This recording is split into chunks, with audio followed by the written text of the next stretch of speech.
قرآن ربيتي آسانا ساجالو قرآن بيتي قرآن كراجالو نمجا قلبيتي انقفا كيسيلالو نمني كان بري قردي مولالو ta'uu isaati godina Wallagga Lixaa keessatti hawaasi musliimaa jiru hawaasa diinii isaa hubate. Aanaa Qondaalaa jirtu. Nama kan kabajuu qabdu nama waan ta'aniif qofa. Kan argu jiru magaalaa keessaa gadi baanee maamee sana fidee dhufteera. Baankonni baay'een namoota qabeenya dhiyeeffachuu danda'an qofa simatu. Keenya Wallagga Lixaa qofa keessa masjiida 700 fi 45 oltu keessatti argama jechuudha. Ijoollummaattuu si jaaladhee maalayyaa dardarummaa jeeja. Namni guddaan kun dhaabatee ijoollee mucaa jala fiidu kan ni ilaala. Biyyi keenya biyya bal'aadha.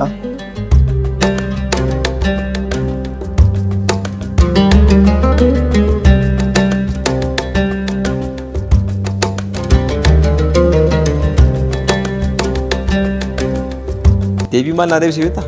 Abbaa kootii bakka. Inni Piroofeesar Muhammad Yunus jedhama. Buna fakkaata. Sababa buna dhuguuf laata Wallaggaan biyya bunaati. Buna kana heddummeessan isaa. Buna dhugaa.